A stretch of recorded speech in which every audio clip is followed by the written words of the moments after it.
Ce que je trouve très beau, c'est qu'ils font un geste, par courage et parce qu'ils ont une certaine idée de l'homme. Ce qui risque d'être compliqué quand on essaie de récupérer ça, c'est quand on a une classe politique qui est plutôt une classe de gestionnaires, mais ne donne pas l'idée d'un certain courage politique, d'une force morale immense. Ce sont plutôt des gens qui sont dans la com, qui utilisent la moraline, mais dont on se dit tiens, mis au pied du mur, on n'est pas sûr qu'ils auraient choisi forcément de poser des actes de noblesse tels que celui-là, parce que à l'époque, la majeure partie de la politique va plutôt choisir de partir à Vichy, soit de se retirer du jeu, soit de partir dans la collaboration, mais finalement, ceux qui vont résister vont être un nombre très petit.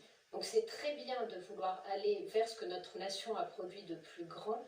C'est peut-être un peu compliqué quand soi-même on apparaît comme jamais très clair, comme ayant du mal à poser de véritables actes courageux ou tout simplement tenir une ligne.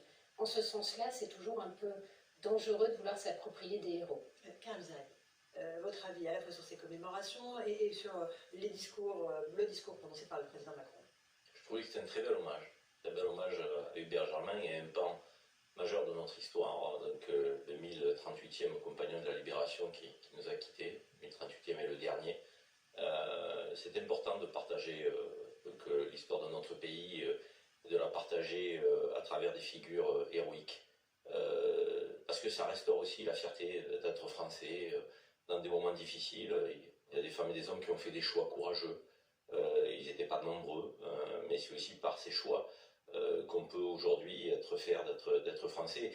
Plus que le nationalisme, c'est le patriotisme, moi, qui me tient à cœur, et je pense que c'est plus sur cet aspect-là aujourd'hui, l'appartenance à la nation, ce patriotisme qui fait défaut à la société française.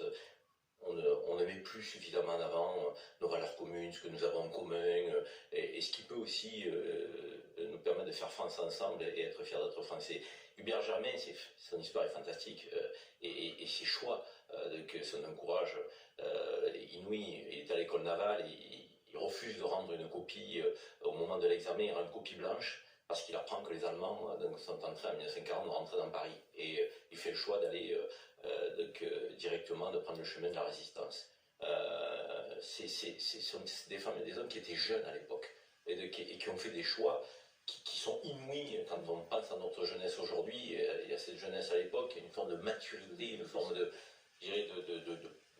politisation au sens le plus noble du terme, qui fait qu'aujourd'hui, oui, ces figures-là, il faut les mettre en avant, il faut que tous les enfants de l'école de la République se les approprient, en fassent des références, et on doit le faire pour plein de pans de l'histoire. Moi, j'ai appris assez récemment que Notre-Dame de la Garde, qui est la magnifique église qui surplombe Marseille, c'est des tirailleurs algériens qui, sous commandement français, ont libéré des nazis Notre-Dame de la Garde. Moi, j'aimerais que tous les enfants de nos écoles puissent le savoir. Et là, on verrait que la France, c'est pas une couleur de peau, c'est pas une origine, c'est pas une religion, c'est pas une ethnie.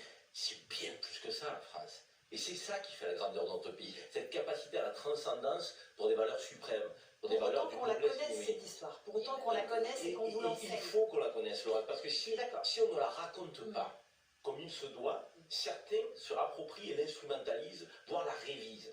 Donc, si on veut éviter tout révisionnisme, il faut que les Français soient pointus sur leur histoire. Alors, le rôle fondamental de l'école, évidemment, de la transmission par l'école, le témoignage de nombreux résistants qui sont allés dans des écoles justement pour témoigner, et ça doit se perpétuer, des musées aussi, évidemment, pour que les jeunes générations comprennent ce qui s'est passé. Et surtout, vous le disiez, Karim, ce qui est intéressant, c'est qu'Hubert Germain, c'est surtout, il a eu à un moment donné deux possibilités, c'est-à-dire que son père, il aurait pu suivre l'exemple de son père qui était un ancien militaire, qui a travaillé pour le général, pour Philippe Pétain, donc il aurait pu aussi devenir collabo. Non, il a fait le choix, comme vous le disiez, tout à coup, il s'est dit en fait non, je vais partir dans la résistance, je vais partir à Londres, rejoindre le général de Gaulle.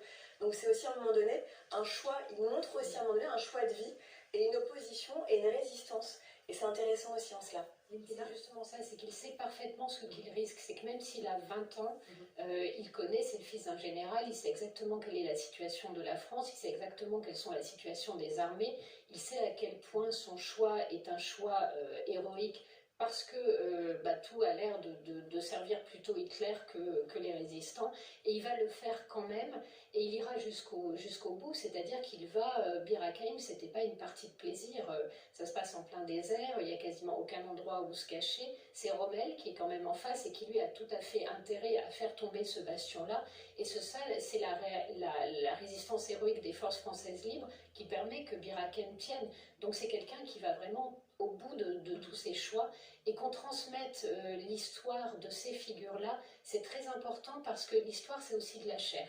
On comprend mieux ce qui est abstrait quand on peut s'inspirer de la vie des gens et de leur parcours. Un dernier mot là-dessus, Alexandre Devecchio. Non, tout à fait d'accord, et il faut la transmettre dans toute sa complexité, parce que parmi les gens qui ont rejoint le général de Gaulle, c'est des gens qui venaient de tous horizons. On aurait pu parler de Daniel Cordier, qui est mort il n'y a pas très longtemps, qui était maurassien, et beaucoup de gens d'extrême droite, de ce qu'on qualifiait d'extrême droite, ont rejoint le général de Gaulle. Donc là encore, ne repeignons pas l'histoire en noir et blanc et en la projetant sur notre actualité, faisons réellement de l'histoire. On va juste